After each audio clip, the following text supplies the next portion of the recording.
নমস্কার বন্ধুরা, আমি হলাম শ্রী। মালশ্রীর রান্নাঘরে আপনাদের সকলকে স্বাগত। আমার আজকের রেসিপি হলো পেঁয়াজ রসুন ছাড়া নিরামিষ আলুর দম।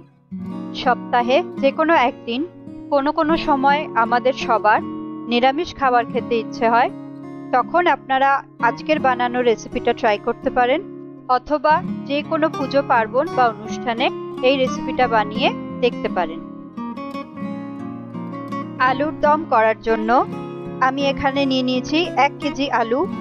আলুগুলোকে খোসা সমেত প্রেসার কুকারে 3 টিস্পুন নুন দিয়ে একটা সিটি মেরে নিয়েছি। এবার খোসা ছাড়িয়ে সেদ্ধ করা আলুগুলোকে একটা বোলের মধ্যে নিয়ে নিচ্ছি। এই রেসিপির বাকি ইনগ্রেডিয়েন্টসগুলো হলো গোটা গরম মশলা, তেজপাতা, টমেটো, আদা বাটা, জিরে গুঁড়ো, ধনে গুঁড়ো, হলুদ গুঁড়ো, লাল লঙ্কার গুঁড়ো, কাশ্মীরি লঙ্কার গুঁড়ো, নুন, চিনি, সর্ষের তেল, ঘি, গরম মশলা, ধনেপাতা। এবার একটা বোলের মধ্যে হলুদ গুঁড়ো, ধনে গুঁড়ো, জিরে গুঁড়ো আর লাল লঙ্কা গুঁড়ো একসাথে ভালোভাবে মিশিয়ে নিয়ে কিছুটা জল অ্যাড করে একটা পেস্ট তৈরি করে নেব।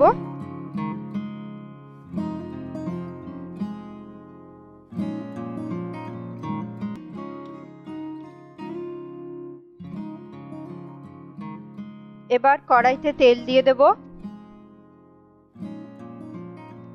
তেলটা ভালো মতো গরম হলে তার মধ্যে ফোড়ন দিয়ে দিচ্ছি গোটা গরম মশলা আর তেজপাতা। সামান্য নাড়িয়ে চাড়িয়ে আদা বাটা দিয়ে দিচ্ছি।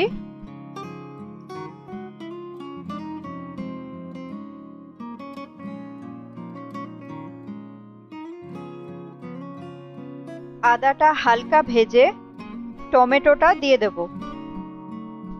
এখানে আমি 3টে মিডিয়াম সাইজের টমেটো নিয়েছি। মিনিট 2 টমেটোটা ভেজে নিচ্ছি। ভেজে নেওয়ার পর মশলা দিয়ে তৈরি করা পেস্টটা কড়াইতে দিয়ে দিচ্ছি। বাটিটা ধুয়ে সামান্য জল অ্যাড করছি। আমি এখানে হিং ব্যবহার করছি না, আপনারা চাইলে হিংটা ব্যবহার করতে পারেন, যেহেতু রেসিপিটা নিরামিষ। মশলাটা ভালো মতো মিশিয়ে নিয়ে স্বাদ মতো নুন আর চিনি অ্যাড করব। এবার খুব ভালো করে মশলাগুলোকে কষিয়ে নিচ্ছি মিডিয়াম ফ্লেমে, যতক্ষণ না পর্যন্ত মশলা থেকে তেল ছেড়ে আসছে। 2-1 মিনিট টমেটোটা কষে যাওয়ার পর দেখবেন টমেটোর গা থেকে খোসাগুলো ধীরে ধীরে আলগা হয়ে আসছে। সেগুলো আমি তুলে ফেলে দেব। নুন দিয়েছিলাম বলে মশলাতে টমেটোর খোসাগুলো খুব তাড়াতাড়ি আলগা হয়ে গেছে।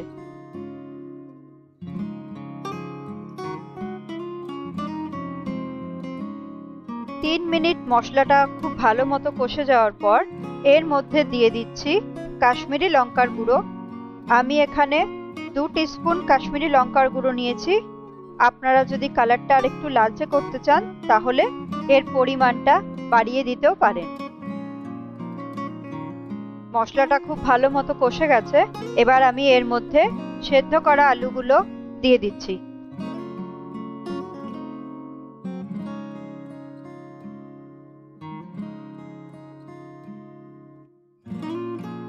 পুরো মশলাটার সাথে আলুটাকে খুব ভালো করে মিশিয়ে নেব।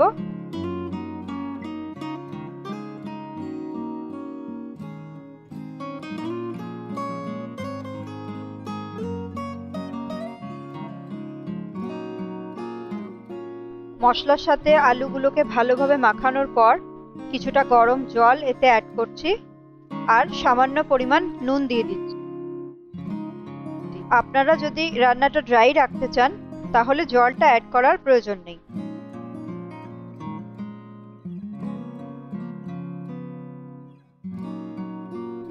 এবার 2 থেকে 3 মিনিটের জন্য ঢাকা দিয়ে দিচ্ছি।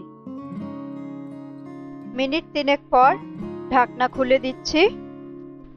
রান্নাটা আমার প্রায় পুরো কমপ্লিট হয়ে গেছে।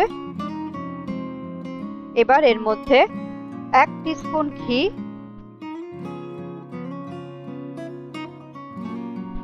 আর 1 টিস্পুন গরম মশলার গুঁড়ো দিয়ে দেব।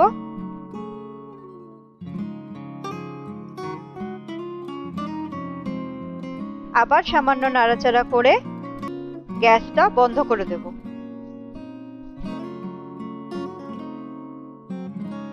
সামান্য ধনেপাতা ওপর দিক থেকে ছড়িয়ে দিচ্ছি, এতে খুব সুন্দর একটা ফ্লেভার আসবে।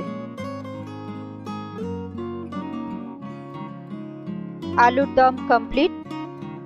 মাঝে মাঝে আপনারা যারা নিরামিষ আলুর দম খেতে পছন্দ করেন পেঁয়াজ রসুন ছাড়া, তারা এই রেসিপিটা ট্রাই করুন। রুটি, লুচি, পরোটা, খিচুড়ি বা পোলাওয়ের সাথে এটা খেতে খুব ভালো লাগবে। যদি আজকের রেসিপিটা আপনাদের ভালো লাগে তাহলে আমার ভিডিওটি লাইক করুন, শেয়ার করুন আর আমার চ্যানেলটাকে সাবস্ক্রাইব করুন। সকলে ভালো থাকবেন। আমি শ্রী, আপনাদের সকলের সাথে দেখা হচ্ছে নেক্সট একটি রেসিপির সাথে।